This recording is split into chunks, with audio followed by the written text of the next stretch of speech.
Welcome to Bears on Tap, hosted by Quentin Q. Crisco, Sonny Verma, and the one and only Ron Luce.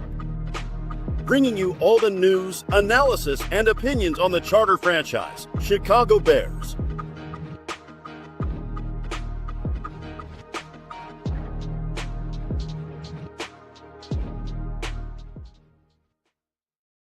And welcome back to another episode of Bears on Tap. My name is Quentin Crisco, and we are joined today by Samir Patel. Samir, how are you doing this evening? Doing great, Q. Thanks again for having me. Love being part of these prediction preview shows. So, yeah, looking forward to breaking down the Commanders with you.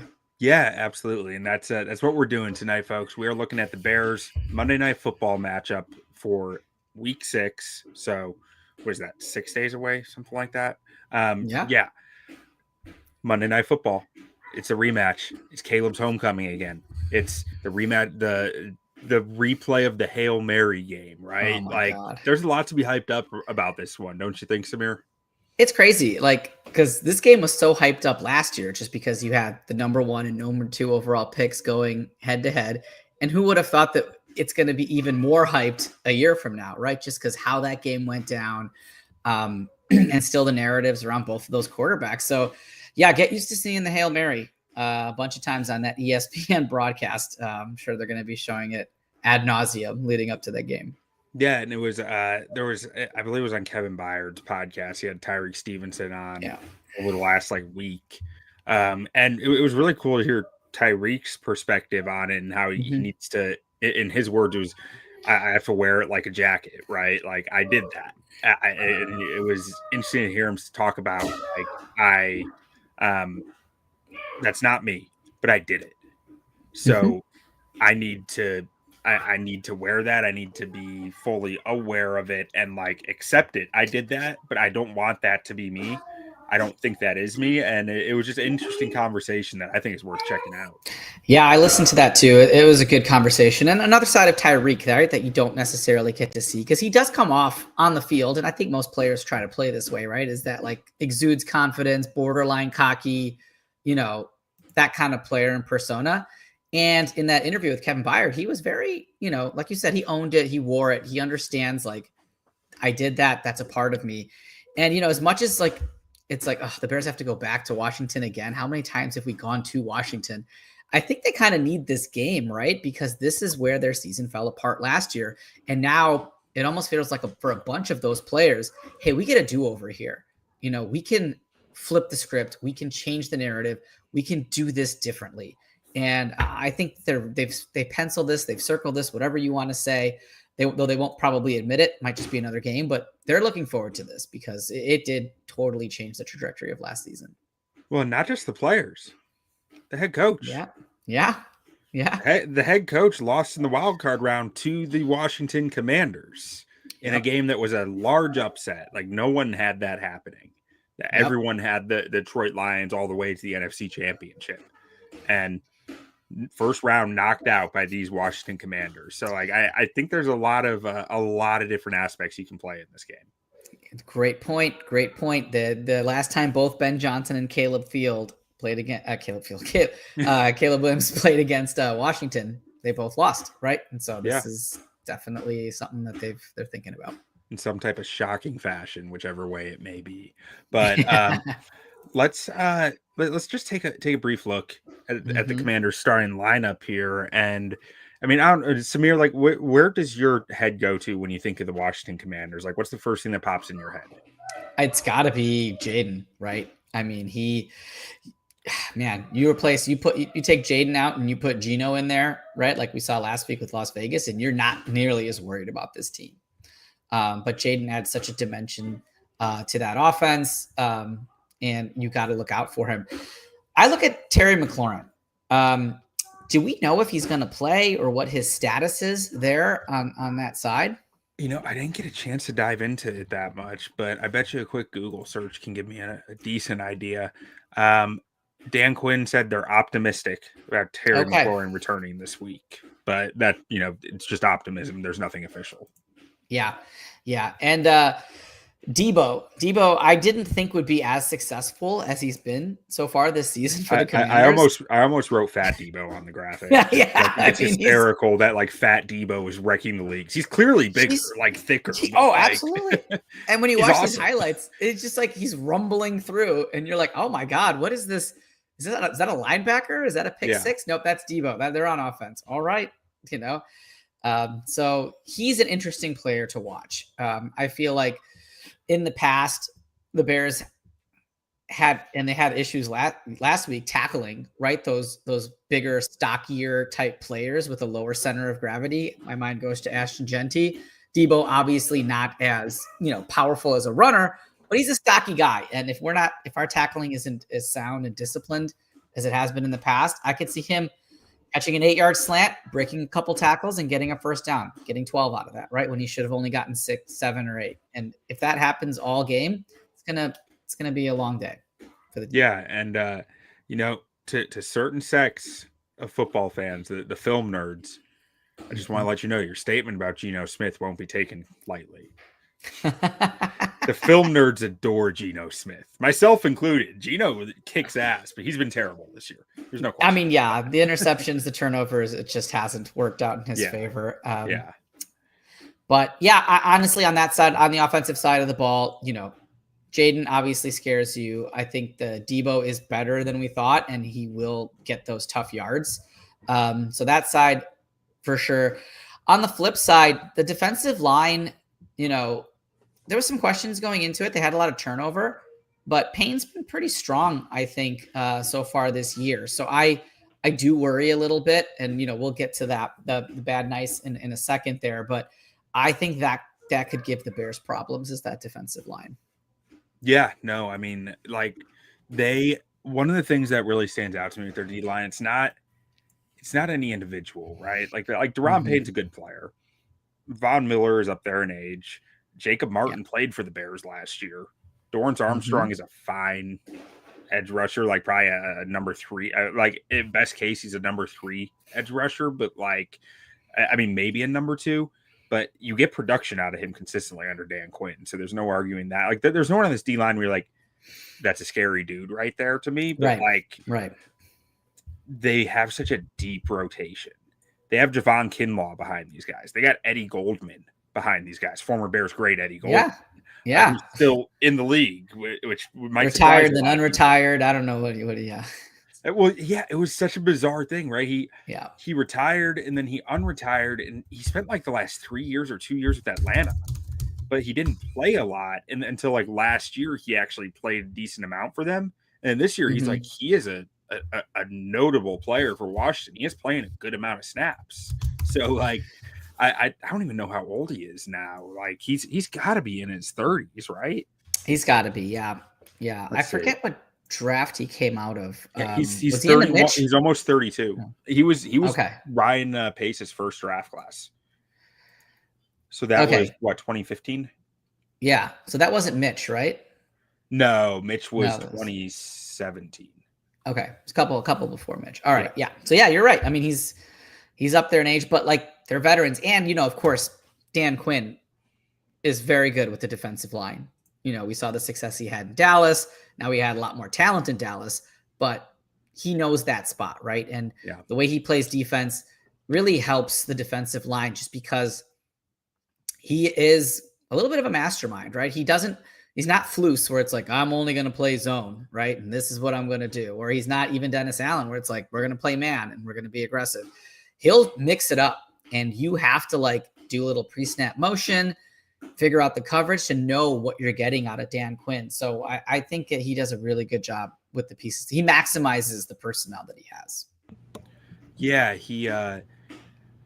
he coaches the D, like he's a D lineman by nature. Like that's what he played growing up. Yep. And he coaches like a defensive lineman in my mind. He tries to keep stuff pretty simple for his guys on the back end. But like you said, he does mix in a good amount of man versus like cover 3 and a little cover 2, I think, in there. But he tries to keep everything simple, so they're going forward and fast. Like that's kind of his mentality, right? Like, and that's I don't know. Part of me says that that's something that Ben Johnson can take advantage of because that's the type of stuff that misdirection tends to play into. But another part of me says, well, I mean, that's also the type. Those are the type of defense that also capitalize the most on mistakes because they don't second guess anything. Well, it's interesting you brought up Ben Johnson. Detroit had a lot of success moving the ball up and down during that playoff game. They just turned it over a bunch of times, right? I think they had 500 yards of offense or something like that. So if they can just limit those mistakes, now that's easier said than done with all the disguises that Dan likes to run.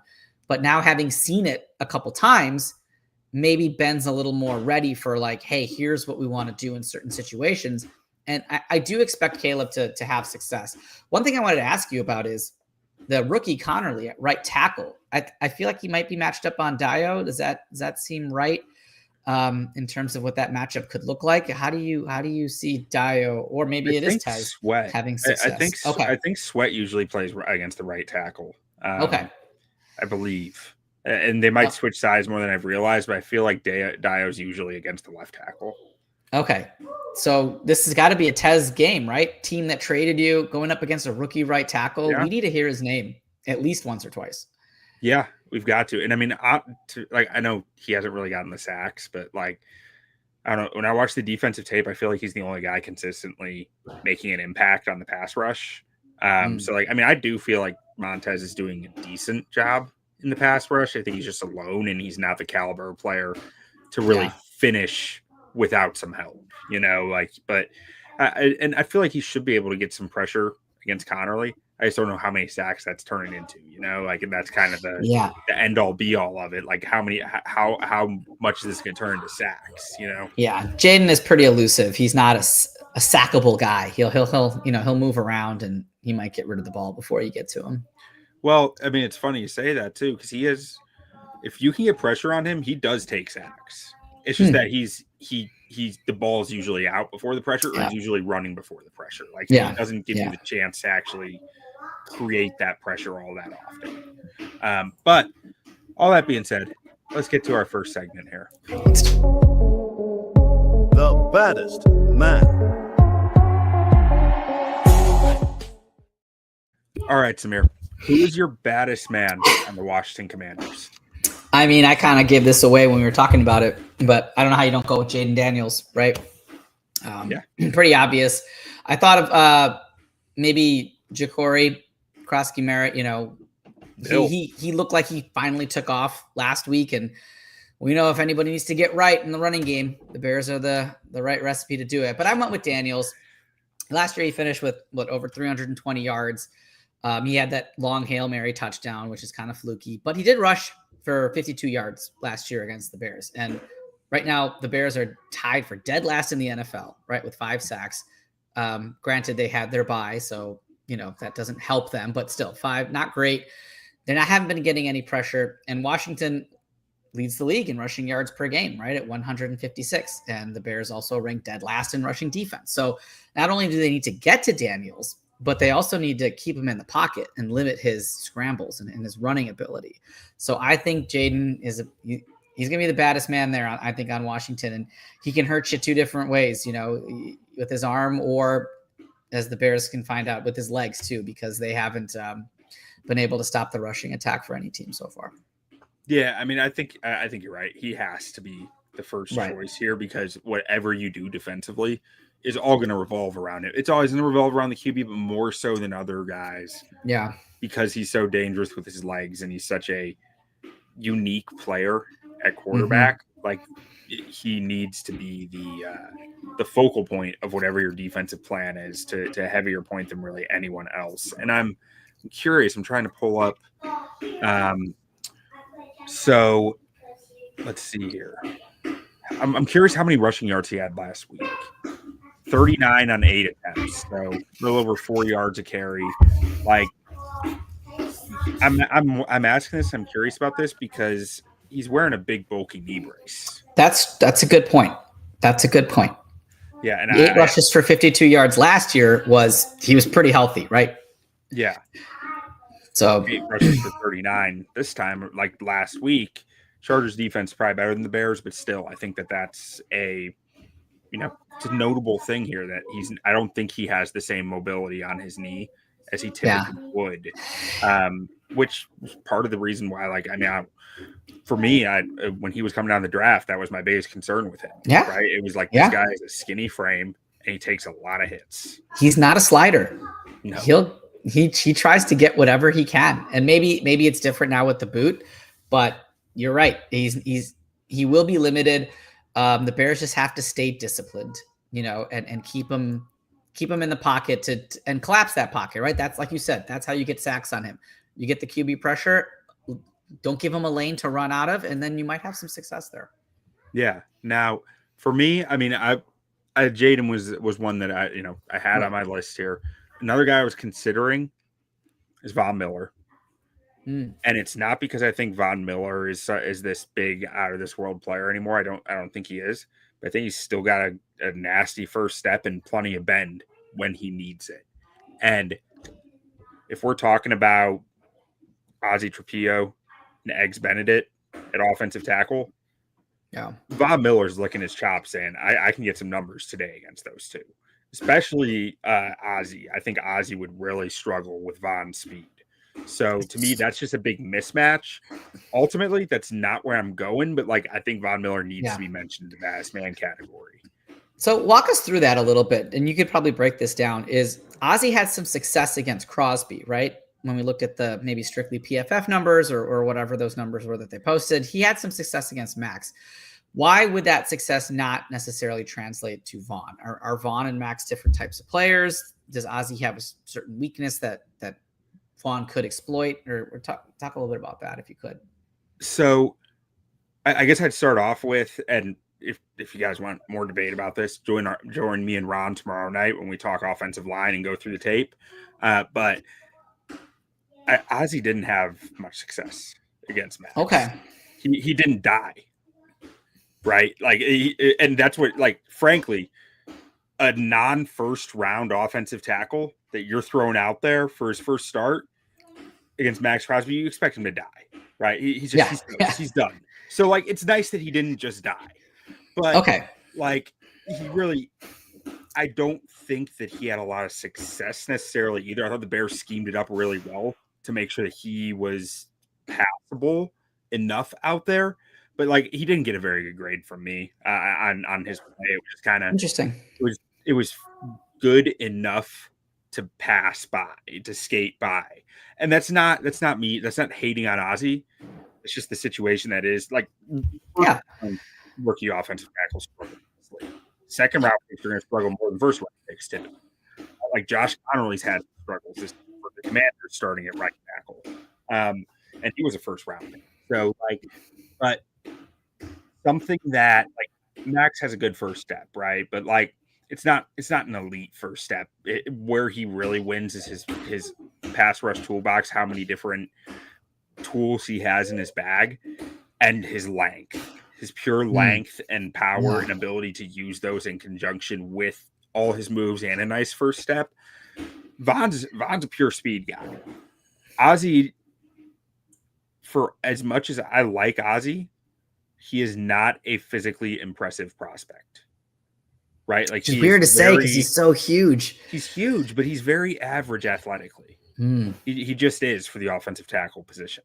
And so where he is going to find success in this league is more with experience, reps, and IQ than it is anything physically that he necessarily does. Yeah. Because, like, I mean, he brings good strength. Like, that is good. But, like, when I'm talking burst, I'm talking explosiveness, I'm talking agility. Like, he's just very average across the board in that stuff. So when his range as an offensive tackle, his ability to explosively kick out and still be able to recover inside is nothing that's special. And that's the type of stuff that Von Miller can feast on, because Von Miller is still special in that stuff, even if it's not what it used to be. So you mentioned the length with Max, very evident, right? When all those, like, batted tip passes, like, he can really get up there. So yeah, I get what you're saying there. That makes sense. But so for my baddest man, though, we got off on a bit of a tangent there about Von Miller. Yeah. Yep. But my actual baddest man pick is going to Fat Debo. Okay. It's Fat Debo. I mean, Debo changes their run game in ways where now you're worried about Jane Daniels, whoever's at running back, and Debo on any given down. And that's really tough to manage. I think it's a big reason why they're number one in rushing offense right now in the league. Because when we look at this O-line, I mean, Tunsil's not a good run blocker. He's never been a very good run blocker. Mm-hmm. Chris Paul, it's not the State Farm version, but it's not the NBA version either. Like Chris Paul is not a notable name in this league. I mean, watch him make me crow for saying that, but like he's not. Tyler Biotish is a fine center. He's nothing special. He's more of a pass blocker than a run blocker, though. Andrew Wiley is a solid starting guard. Yeah. And Josh Connerly is a rookie number 30 overall pick. He was my number 2 offensive tackle in this class, but he's still a rookie offensive tackle. There's not much in this O-line that makes you say, man, they're going to be trouble running the football. The real trouble comes from the misdirection and the variety, and that a lot of that roots from Deebo Samuel. So he's my baddest man for the Washington Commanders. That's a good pick. And I think that's maybe something our own coaching staff is trying to emulate with DJ Moore. Getting him in the backfield is to like have that misdirection, get some success on the ground game. We haven't found it yet for us, but it'd be interesting to see how Washington utilizes Deebo and why they're, what makes them so successful at it, and why can't the Bears duplicate that with their own version of Deebo, skinny DJ, I guess. Yeah, we gotta get DJ fat, I guess. But where are you going, Sonny? Or I'm sorry, Samir, for your that just have it there. I was like, nah, you're fine. Where are you going for your baddest man on the Bears? I feel like I'm just doing low hanging fruit, and I'm making you do all the hard thinking here. But I gotta go with Caleb. It seems obvious, and I'm riding with our guy. Washington has a bottom 10 pass defense. And like you mentioned earlier, Caleb, Ben both have a chip on their shoulder from the last time they played Washington. It's a bad taste in their mouth. And I did a little bit of digging. Washington has played 2 scrambling quarterbacks so far this season, Russell Wilson and Justin Herbert. Herbert, he more does it out of necessity, but they gave up 44 yards to Wilson and 60 to Herbert on the ground. So can Caleb find some success? Can he get over 50 yards rushing on top of going up against a bottom 10 pass defense? I don't think there's any reason that Caleb shouldn't cook unless, that defensive line starts eating away at those tackles, right? But I'm hoping Ben understands that. He's had 2 weeks to prepare for that. And I'm hoping he can scheme around it. So, yeah, my baddest man on the Bears. Let's go, Caleb. Let's carve him up. Yeah, and I should note in this graphic, Darnell Wright's quite like we don't know if it'll be Wright or Trapillo at right tackle, but I mean Caleb was the first answer for me as well here. Like this is a Caleb Williams game, and like, I try to avoid Caleb in a lot of these, or like just the quarterbacks in general, but sometimes you just can't. And this is a game where Caleb will like Washington's run defense is solid. They're not great, but they're solid. They're like average to slightly above average. Their pass defense is below average. Right. Like you need to be able to win throwing the football in this game with the weapons you have versus the cornerbacks that Washington has. Like I said, you just need to be able to winning do these spots. I also think I don't know where I was going with that. I was thinking about talking about a wide receiver, but I can't pick any individual one. I was going to go Rome just to try to not pick Caleb, but I'm like, yeah, but it's all predicated on Caleb's success. And I think Caleb will spread it around more. I don't think it's like Rome has a specific matchup here and there. I mean, maybe Lattimore. I'll get to him in a second. But I don't know. I think it's Caleb. I think he's got this game circled. I know he blocks out the outside noise, or so he says, but him and Ben need to make a statement off of a bye. I think he needs to have a big game. I think he will. Yeah, me too. And so I did have another choice. Like I had 2 ready to go, and I said I was thinking about a receiver before, but that was kind of a weird trend to say. I just got stuck. I wasn't sure where I was rambling, but Colson Loveland. The last time he was on the field, they had stuff schemed up for him over and over and over. And then he got hurt. Like he had 3 different plays schemed up for him right away. And against a linebacker core that I think is suspect nowadays in coverage. Yes. Like Frankie Lou, who's never been a strong coverage guy, and Bobby Wagner, his instincts are still incredible. But like Just can't Bobby react. Wagner's not getting good PFF grades still because of what he's doing in his back pedal. I guess is the way I'd put it. So No. with Colston Loveland, I think you have a real shot against a Washington team that has some questions at safety too, to win that middle of the field and really make some splash plays. So Colston Loveland was my pick there. I like that. I like that. That's a good out of the box pick. Yeah, I think so. But let's go ahead and get to our next segment here. Let's do it. The nicest man.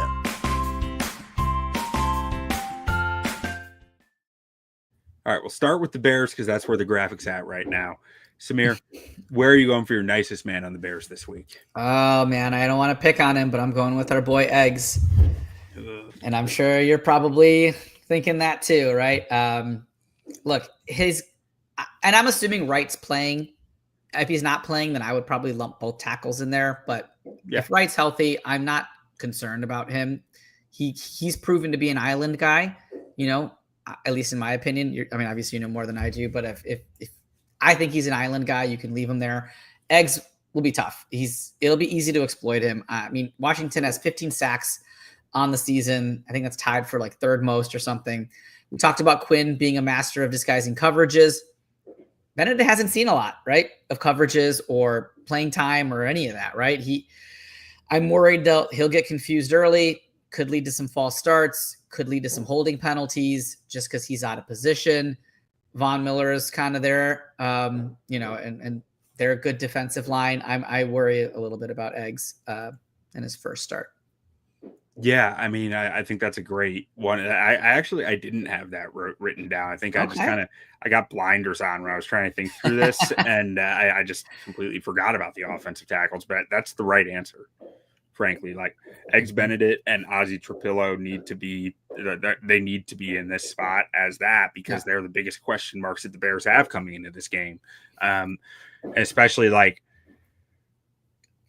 I think Eggs can manage these edge rushers that Washington has.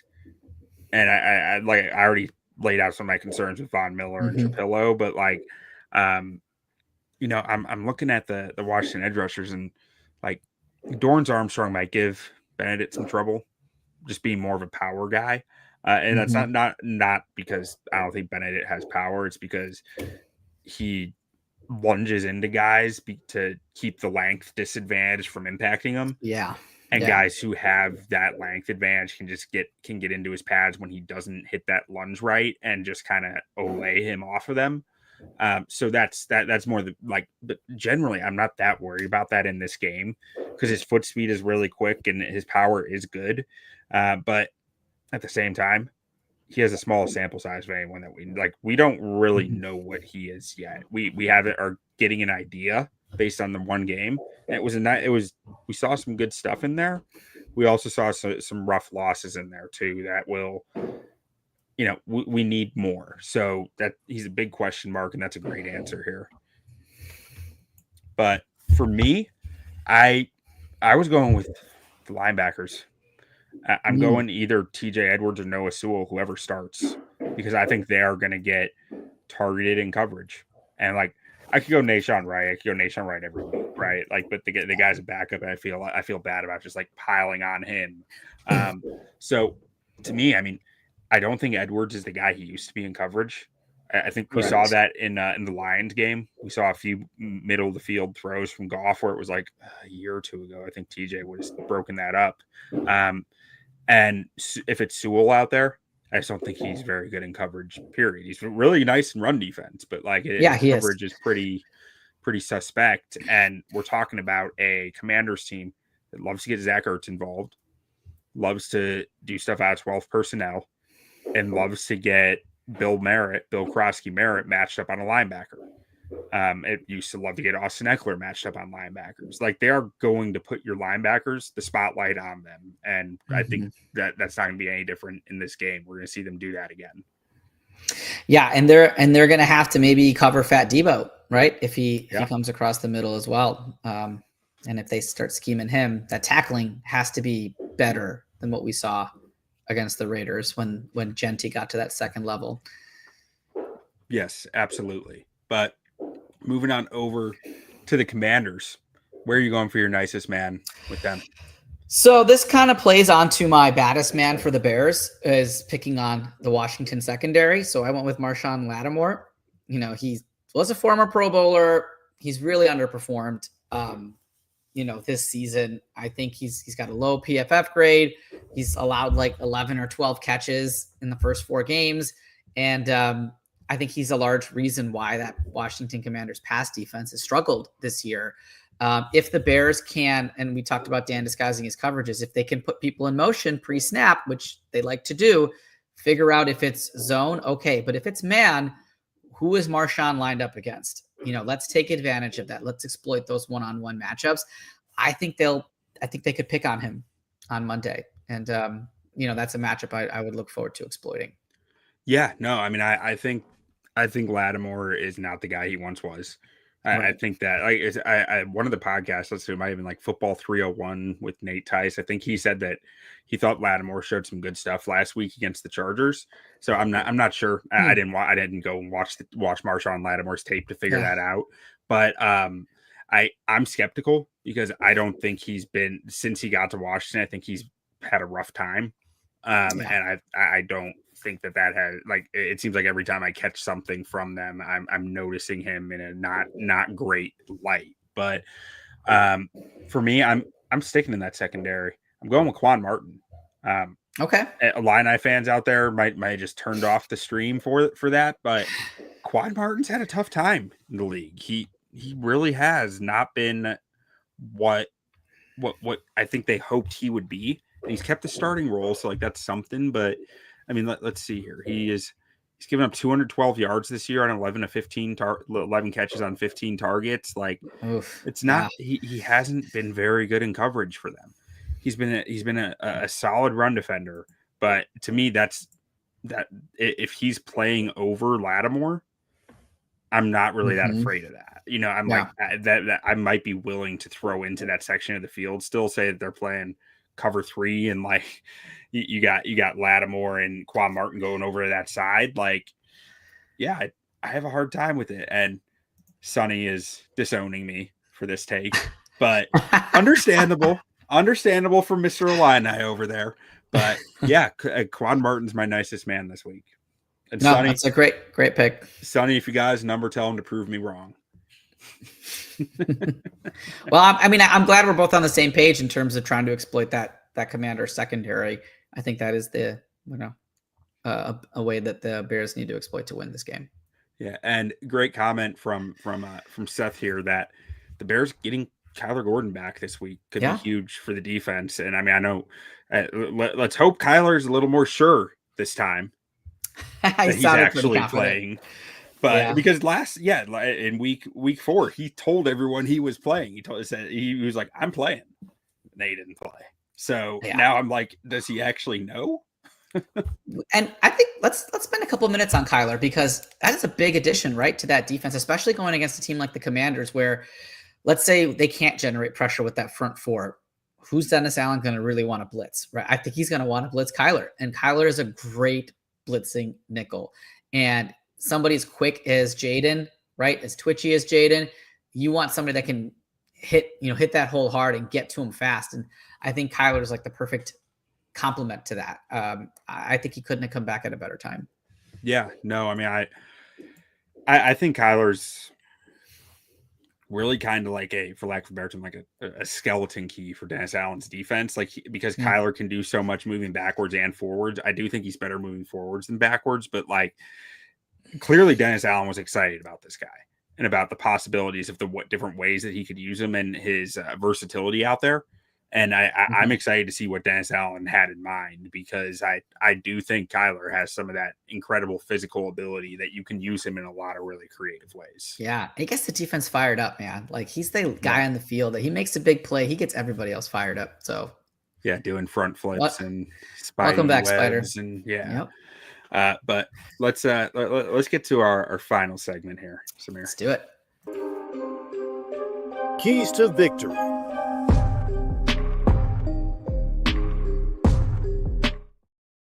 That is not the first time I've done this. I forgot to give my nicest man. I got so carried away. But so. Wait, I thought you did Quan Martin. Oh, wait, I did.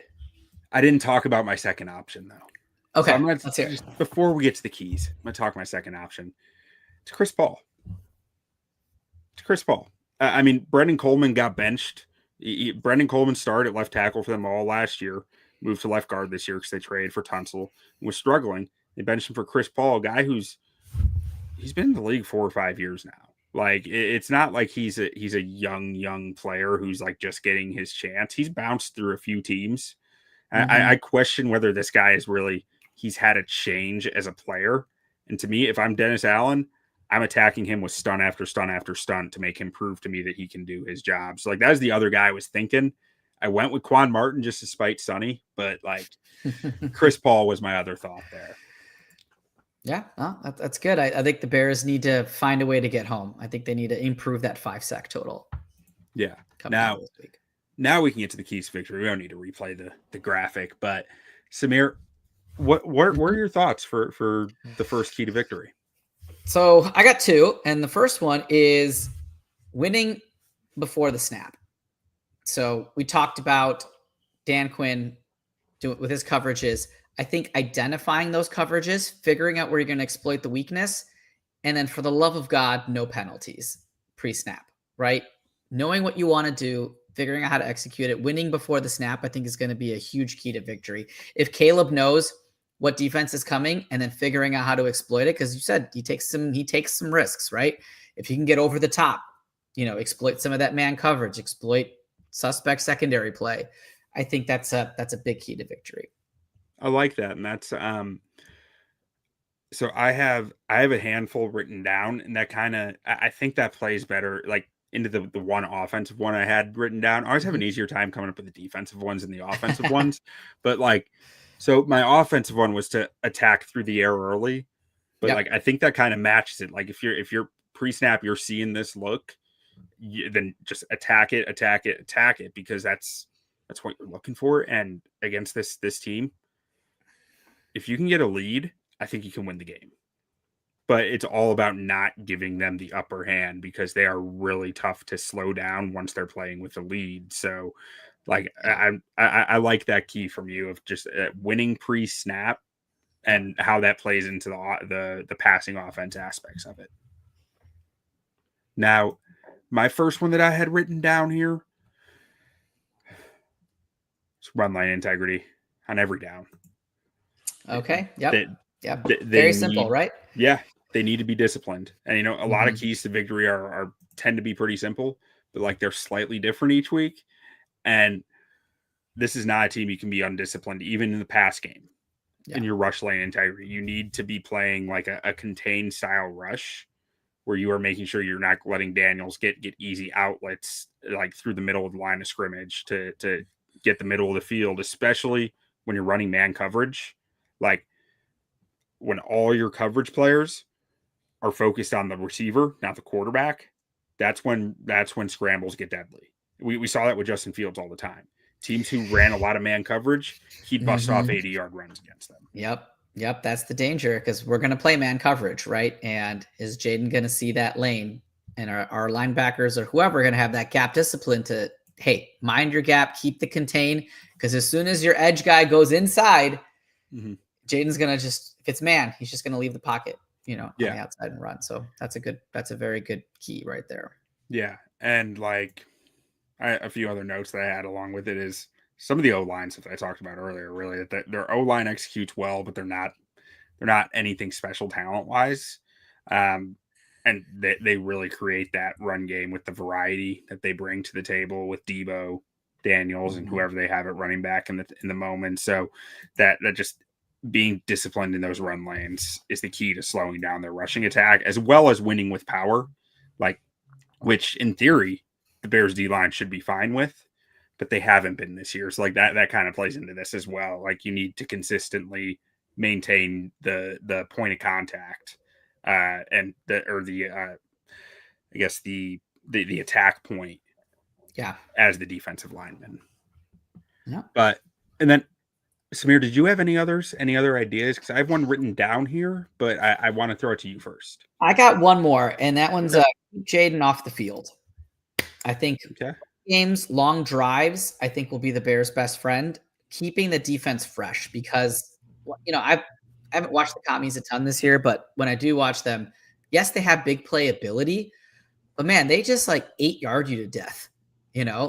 Whether it's like Debo on a reverse or Jaden scrambling for 6, or like you said, Zach Ertz up the middle, they'll just like 11 play drive you, right? And if they do that, you go out, you have a 3 and out, because you're behind the sticks with a penalty or you can't run. Jaden's going to come back on. That defense is going to be tired. So trying to find ways to keep Jaden off the field with the run game or like sustaining some long drives, I think will be another key to victory. Yeah, so that kind of plays into mine with the Dennis Allen aspect, primarily of what I had written down here is when you get Jaden Daniels into clear drop back situations, Dennis Allen needs to dominate the chess match and eliminate throwing windows for primary reads. It's something that Dennis Allen does a really good job of, is taking away, like, having the sense, or I mean, if we're being honest, being enough of a film rat to really understand where the quarterback or where the offense coordinator might be trying to go in this play, and how to take away that throwing window to make the quarterback have to move past it, because it's timing. And when he was supposed to throw it, there was a guy jumping right here where he's supposed to throw it. So like Dennis Allen is really good at that type of stuff. And if you can get Washington into some drop back situations, he needs to dominate those moments, because he's shown the ability to in the past. I think another underrated part of this is Al Harris, right? Coming from the Cowboys. He's seen the Commanders, twice last year, right? And he'll be coaching against them a third time. So maybe Al can bring some, a little extra game knowledge to Dennis Allen and try to help scheme up a little bit too. Yeah, no, that's a great point. He's familiar with these guys. And then, so I'll probably, for the article, I'll probably merge those two into one, just find a way to wordsmith it. But I think those do work together well. And I agree with you. Keeping Daniels off the field is going to be huge, because they do nickel and dime you. This it's like they are the Eagles with a little better deep passing ability and a little less rushing ability. That's a great way to put it. It's a great way to put it. Are just like so methodical, and it's such boring football to watch sometimes, because you're like, you guys have AJ Brown, Devonta Smith, and Saquon Barkley, and you're just taking 5 yards a clip, and that's all you want. One play, individually, be like, all right, 4-yard run, not bad, and then all of a sudden it's 3rd and 2, and you're like, it's 3rd and 2, they're gonna get this, and then they get like a 3-yard run, okay, and you set it down, and you're like, oh god, this is exhausting. So. Well, that's where it'll be interesting with Dennis Allen, though, because I heard this might have been on Football 301 too, which it's a great podcast, but I think it was Nate Tice who said it on there, of Dennis Allen's defense is borderline hysterical at times, because he's like, when you watch a Dennis Allen coached game, you can tell that the defense is has one goal, and their goal is to break the offense. But sometimes the offense will break the defense before the defense can break the offense. I feel like that's a great way to describe Dennis Allen's defense. Just a race for who can break which one first. But he is not very content sitting by and letting them get 4 or 5 yards a clip and just being like, oh, that sucks. He's much more proactive. We can't let them do that. We're gonna do something about it, damn it. And it's just the question of whether that doing something about it breaks them or not. And he's really good at finding those things, those little ticks that can break an offense, but doesn't mean he always finds them. Do you think the Bears need to have a takeaway in this game in order to win? I do. Okay. Yeah, I mean, I think that you need to find a way to get a 2-score lead early in this game, and that to me, that is, if we're talking very blatant keys, to get a 2-score lead early in this game. Yeah. If you put them on their heels, Washington can struggle. I agree with you. I think if if they don't get a turnover, if they don't get an extra possession, I don't know if they can go shot for shot necessarily back and forth with Washington, and just keep, trading punches. I think they're going to need an extra possession or two. And something that I think is going to make that even more important, which this was like a bonus key that I had, because I'm not going to have that much to say about it, but Washington right now is the best special teams team in the NFL from a kickoff and punt, kick return, punt, and punt return perspective. Special teams are going to matter in this game. You got to execute cleanly. You need to, and like, they want to play the field position battle with you. You can't fall into that and be ending up like keep giving them the football at the 50 or the 40, like you need to be aware of that and calling the game to that perspective to a degree. It's a great point. Ben likes to be aggressive, but understanding Washington special teams. I think you tweeted about it earlier today. Yeah. Just they're very good. Yeah. And a comment here from Michael White predicts 6 takeaways and at least 9 3 and outs. I love it. I love the optimism there, Michael. But Samir, do you have a prediction for this game? I do. I think it's going to be a rather high scoring affair. I think both offenses are going to come out. I think there will be a couple takes. I think it'll be a fun game. And I think the Bears win. And I think they win by a touchdown. I think they get their revenge. So I am going to go with, let's say 21-28. Okay. I have a model that I use starting last week, once I get enough data on the season to try to predict spreads and scores, and like the one that I use that actually gives me a full score has the Bears losing this 27-22. Obviously, those are weird numbers. Like 22 is a weird number to expect, but it's just math, right? Like this is just a bunch of different math that throws together. You're going to get some numbers that don't necessarily make sense, but that gives an idea of where like the numbers say this should be. And that kind of matches the spread. The Bears opened as like 5.5 point dogs. Like, so that it kind of makes sense to me if we're talking like 27-22. That is 5 points. You're right there. Yep, you're right there. So this is where I tend to base this stuff off of, is when I see these numbers, but I just kind of, I tweak it to wherever my narrative needs to be. So I'm going to go, Bears give up one less touchdown than this says. So I'm going to go 20 for Washington. And I'm going to say 30-20 Bears. All right. Yeah, 30-20 Bears. Which, Vegas doesn't agree with that. My models don't agree with it, but life's too short. Hey, we had a lot of dogs last week, man. We had a lot of dogs last week. Yeah, dogs are barking. NFL's been kind of crazy, and I mean, people have been just writing this off as a Commanders win. They were a Hail Mary away from losing this game last year, right? Oh. And the Bears have gotten better in every aspect, at least offensively. Washington has actually regressed a little bit, right? Yeah. So I can see this being, not the same as last year. Well, and that's what's so interesting to me with this game right now is none of us liked Matt Eberflus, right? But like by the end, all of us were totally out on Eberflus. His vanilla, soft zone coverages. Like, I think the best way to beat Jaden Daniels is boring vanilla soft coverages. And we're not going to do that. And that kind of makes me nervous. But like, you look at last year's game, Jaden Daniels largely sucked in that game. Yeah. Like you said it was like 328 yards, but 60 and a touchdown came off of one play, a fluky play at the end. Yeah. He had, I think it was 7. I looked this up the other day, 76 yards that Eberflus basically gave him on the final drive for free in multiple, Eberflus and Stevenson. And, the whole team did their part, I'm sure. But like, those are the two guys who make the most sense to point to. And they had a bust early in the game for a 60-yard touchdown.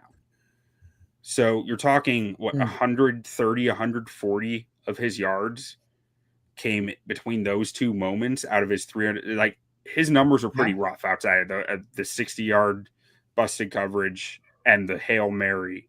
Like, I don't know. I do think, and that this last year for this key of the game, my biggest key to this game was to self scout how teams defended Justin Fields, because I think that is similar to how you stop Jaden Daniels or how you slow him down. I don't think he is let's put it this way. Matt Eberflus just did pretty good against Justin Fields last weekend, didn't he? That's true. He did. Soft zone coverages are really good against first read quarterbacks who are first read and run. Because their eyes are always to the quarterback in those soft zones, and they're not worrying about man match. Their eyes are literally at the quarterback, so they can react to a run really quick. But also, you're just throwing a lot of bodies out there that if the guy has any trouble reading the field, it's just a lot of bodies to sift through that aren't like attached to anyone. They're just kind of dispersed, and they're having to figure that out. Like, obviously, that stuff, it doesn't really work very well against the better field readers, but like against a quarterback who might have any issues getting through his reads, like, it can muddy stuff up. And Dennis Allen really isn't going to run that, so it's not worth that much discussion. But like, it's just something I've been working through in my head of like, man, Eberflus's defense worked last year against this guy. It's the one guy. That's a good point. You're right. It did, outside of just bungling more of a coaching decision right at the end. We'll see, because Jaden can exploit. He can exploit an over pursue or a wrong gap because of an aggressive defensive play call. And that's what you worry about. Right. And that's more aggressive stuff leads to more wide open spaces somewhere. Mm-hmm. And he can kill you in those wide open spaces. But Samir, why don't you remind anyone out there who hasn't caught an episode with you previously where they can find any of your podcasts or what writing you've done recently? Yeah. Thanks, Q. So SM Patel 06 is my X handle. Usually, retweeting Bears on Tap stuff. I do have another podcast I do called Bears in the Neighborhood, which I tweet a link out there. You can find it on YouTube and Spotify. One of the articles I just mentioned earlier, comparing through the first 4 games, the 2025 Bears and the 2024 Bears. I recommend checking that one out just to kind of see, like, are we actually better? Not from necessarily an intangible and vibe standpoint, but just from the numbers, right? Black and white, where do we stand? So check that out if you're interested in seeing how we compare to the first quarter of the season. But yeah, that's where you can find me. Yeah, make sure to check it out. And Samir, why don't we close out with a bear down and get out of here? All right. Bear down. Let's do it. Bear down.